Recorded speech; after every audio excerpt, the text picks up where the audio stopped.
In 2011, the Formula Drift Championship consisted of 7 individual competitions, spread from Southern California to the Jersey Shore, South Florida, ATL, Vegas, and the Pacific Northwest.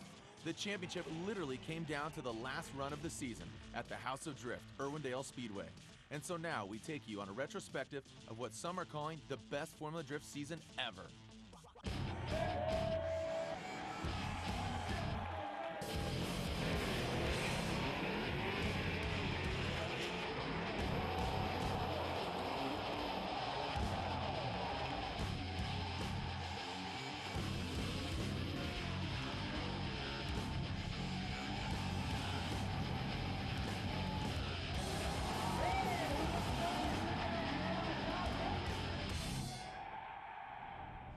Round 1.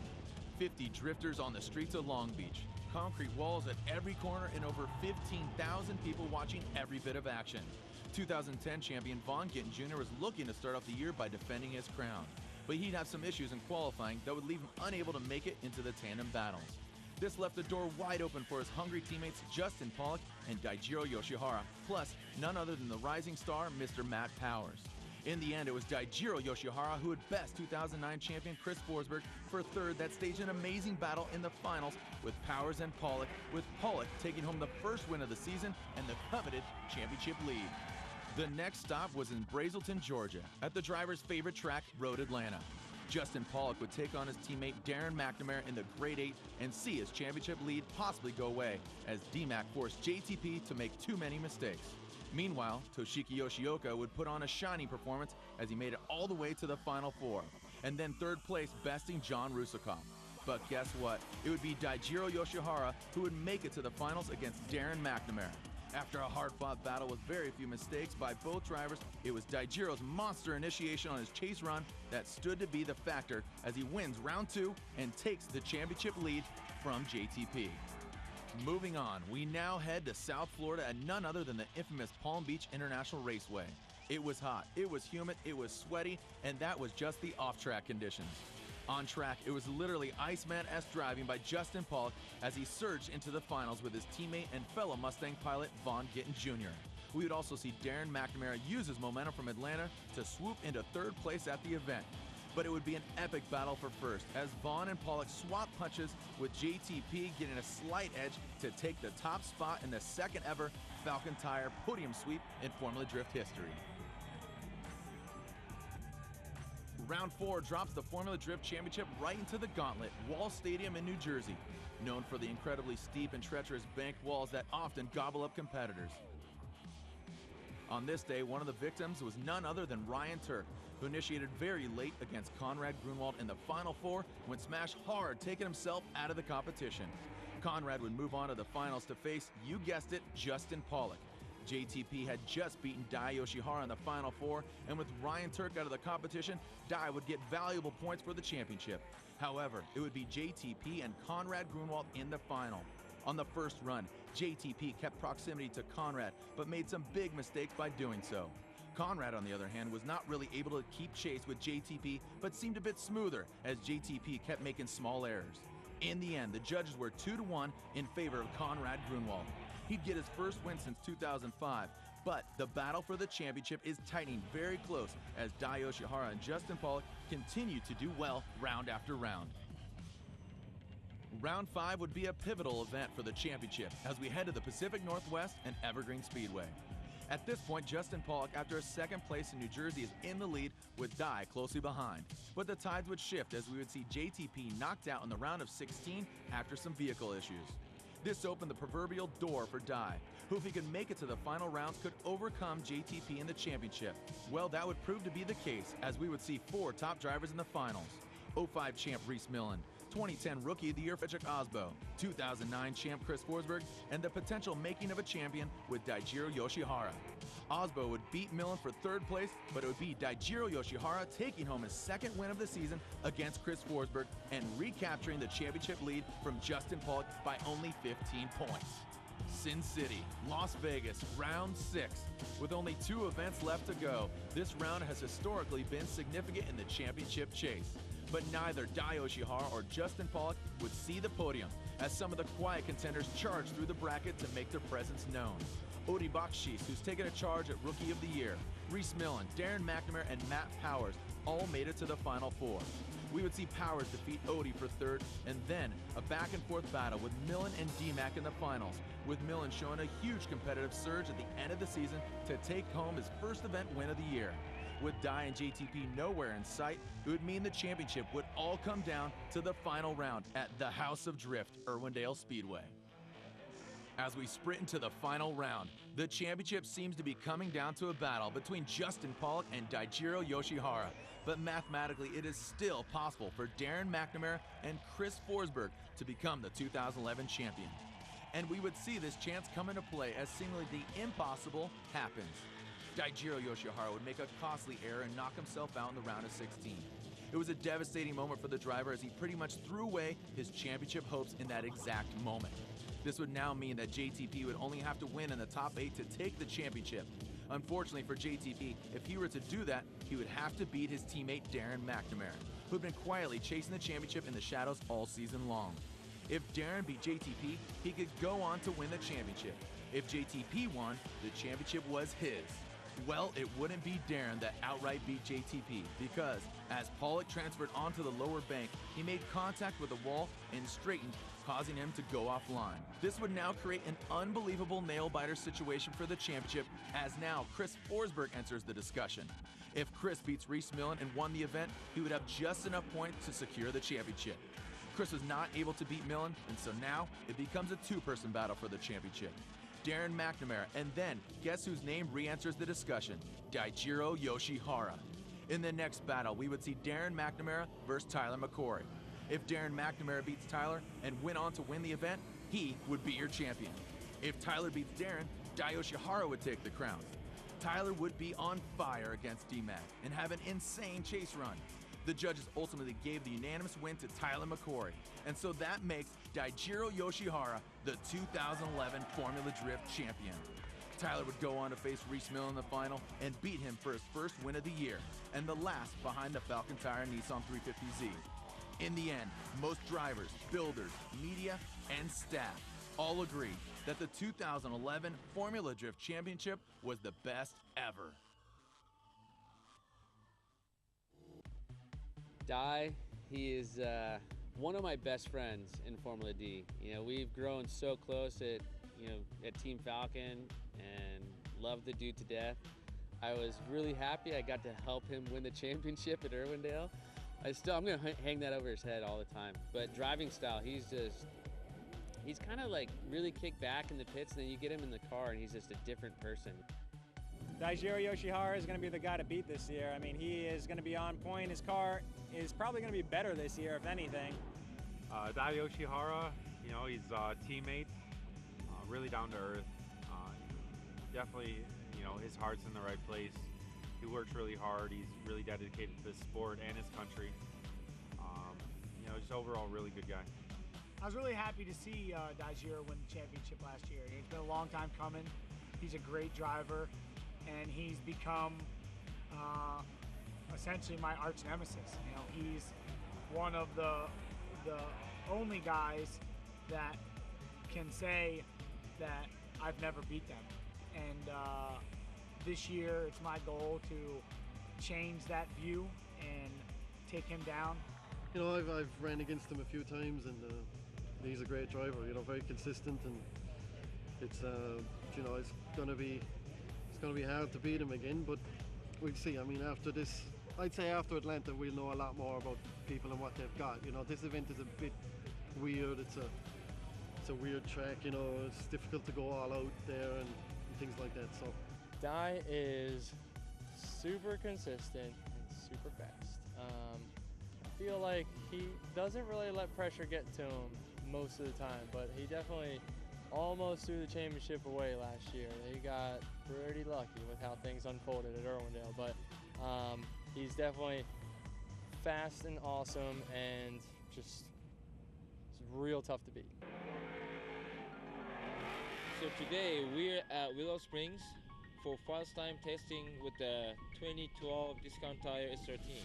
Actually, today was my first time driving the car since I won the championship in 2011 in Irwindale. So it's been a while. It's almost like 6 months. Um, we changed quite a lot of stuff on the car. We got a better motor, which makes like 100 horse more than the previous motor, and we changed the suspension setup as well.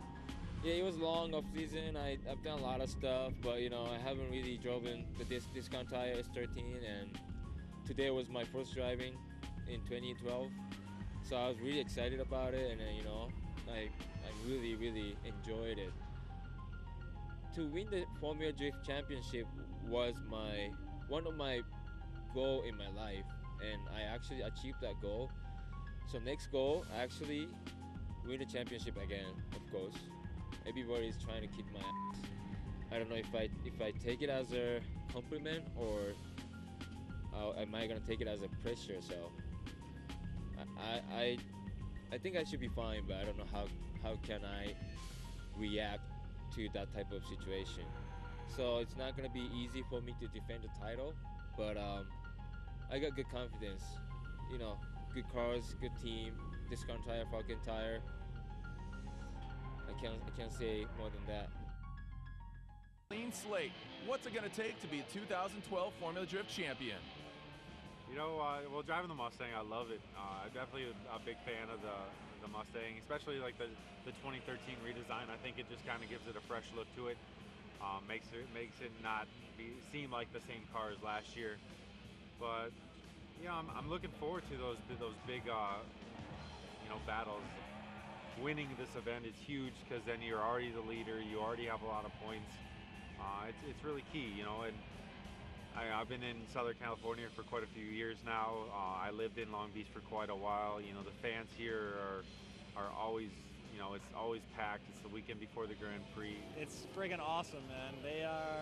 They're just super excited. The pits are swamped. You can't drive your car through the pits without having somebody walk you through to the starting gate. It's really rad. The vibe at a drifting event is like no other. The fun that everyone has, the open pits, the access to the drivers, and you know, it's just a fun vibe in a professional sport, and there's nothing like it. It's cool, you know, it's definitely a different vibe. You got the city right there. It's very cool to be all this close together. It's definitely good to be back in Long Beach. It's good to be back right now, and we'll see Saturday evening how I feel about being here. It's just this place. It's just I need to get it off my back. It's such a monkey on my back, this place, you know. So with the chassis being brand new last year, things didn't go my way. It was a little difficult to drive, and it led to me making a mistake. So, but we're much better right now. So we need a good, solid result. So for me, this program in 2012, there's a lot of new things. Obviously a new car. I'm driving this Chevrolet Camaro SS. Stoked to be driving for Chevy. You know, it's going to be an awesome year with those guys. Even more excited to have Mobil 1 back. It's, you know, an iconic brand in racing. It's so cool to have Mobil 1 on the car. The first event for 2012 is always, you know, it's interesting because we're all coming in here tied for the lead. Every driver has the same amount of points. So, you know, whatever driver comes out of here winning just has that advantage on everybody. So, you know, we're all coming in here fighting tooth and nail to come out here points lead. Well, yeah, this season we just got a fully new car, brand new S14. Pulled the motor and tranny and drivetrain, just everything from the old car, put it in the new car, and then just started fresh besides that. So still S14, but there's some pretty big changes outside of that. You know, Dave really invested a lot of money into the team this year and to really upgrade the car to my specs and make me happy on the track. So I'm pretty pumped on the S chassis. We had a lot of big changes this offseason. Coming into 2012, we have a brand new 2012 Nissan 370Z, and along with that, we have a new crew that we're working with, which is Ray Shake and Brian Wilkerson. They built this car from the ground up. I feel that this chassis is the next step of what I've needed to do with my career. We've been running pretty simple setups the past few years and gone really far with them. But you know, there's obviously a couple teams out there that, you know, have every bell and whistle you can get off the shelf, and anything not on the shelf for that matter. But you know, so keeping up with those guys is, you know, our main focus, and you know, having the range of adjustment is what we need. A signature sunny Southern California day here on the streets of Long Beach. Familiar faces, new vehicles, and drivers from across the globe are going to let it all hang out as we enter qualifying. Some drivers let it hang out a bit too much as the track bit back and wreaked havoc on these vehicles. But here's your standout top 5 qualifying drivers. Coming all the way from Indonesia, it's Emmanuel Amendio. Rightfully earning the 4th place position in the signature teal and blue Falcon Tires Ford Mustang, it's JTP Justin Pollock. Earning the 3rd place qualifying position in the Monster Energy Falcon Tire Ford Mustang, your 2010 Formula Drift champion, Vaughn Gittin Jr.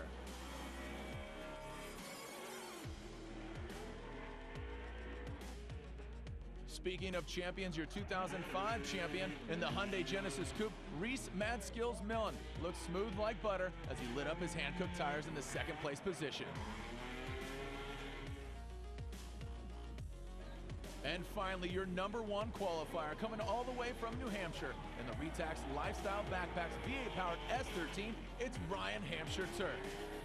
There's your top 5 qualifying drivers, and now we're set to see these gentlemen do battle as we enter into the top 32 here at round 1 on the streets of Long Beach.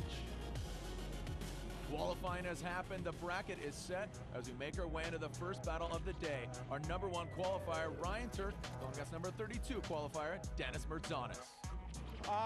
It was a good battle against Dennis. It's my first tandem battle of the year with the Retax Racing Maxxis tires S13. It performed really good. My lead lap was probably the best lap I had all day, maybe minus my first place qualifying run. And then the chase lap, Dennis kind of stalled out towards the 2nd outside clip wall, and I was waiting for him because it looked like he was going to hit the tire barrier, so I kind of checked up and was waiting, and then he ended up clutching back into it. The judges decided that it was still going to go to me. It wasn't a big enough correction to lose, so we're moving on to top 16, and we'll see how it goes. The top 32 action continues as Matt Powers overpowers the little Hachi that could have Takayano and advances on to the top 16.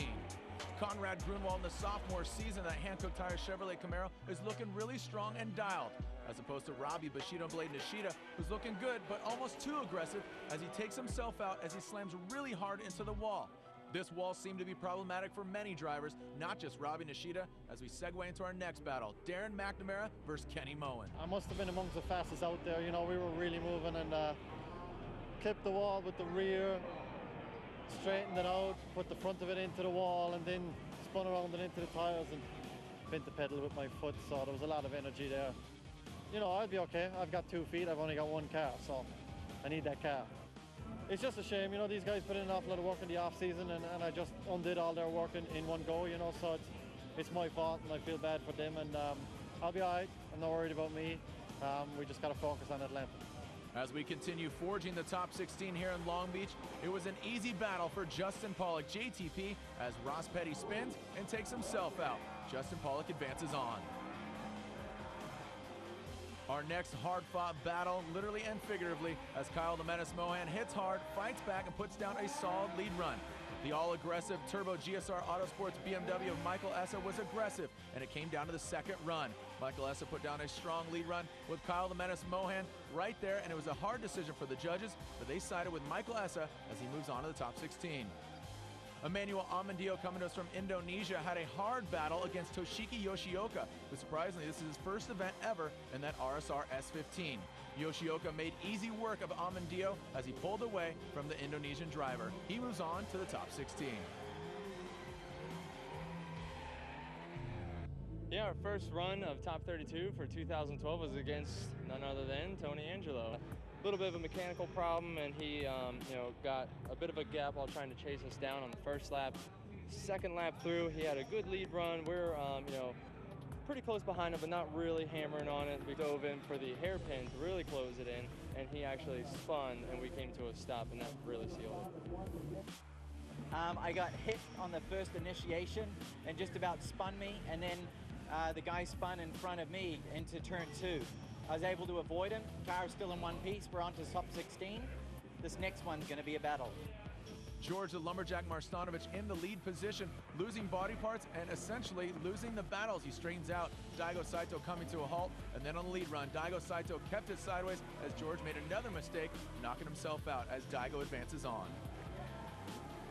Continuing, Tyler the Rock McCory in the Mobil 1 Chevrolet Camaro, putting it sideways, and June Meng getting it straight as he takes himself out. Tyler advances. Ryan the Kid Cotto against Pat Mordaunt, two of the youngest drivers in the Formula Drift field, looking really strong in their V8-powered vehicles. Ryan Cotto would out-strengthen the maiden voyage of Pat Mordaunt. Just putting his car in all the right places, Cotto gets the win.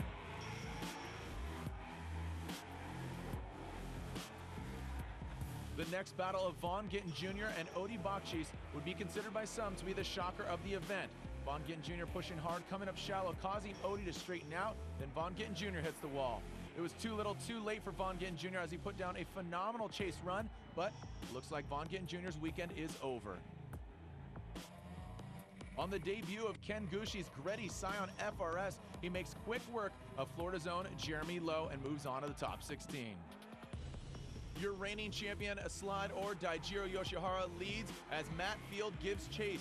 Matt Field from Northern California creating too big of a gap as Dai Yoshihara puts his car in all the right places. Matt Field trying to play catch-up, taps the wall, and then slams into the tire wall, taking himself out as Dai advances on. Our next and final battle of Top 32 poses 2010 Formula Drift Rookie of the Year Frederick Osbo against Chelsea Denofa, who is a potential Rookie of the Year. Chelsea Denofa put down some strong qualifying and practice runs, but the Norwegian hammer dropped that said hammer on him, and it was too much to handle on his lead run. Osbo advances on. Top 32 is over and the top 16 bracket is set. When we come back with our next episode, you'll see these gentlemen do battle here on the streets of Long Beach at round 1 of the Formula Drift Championship.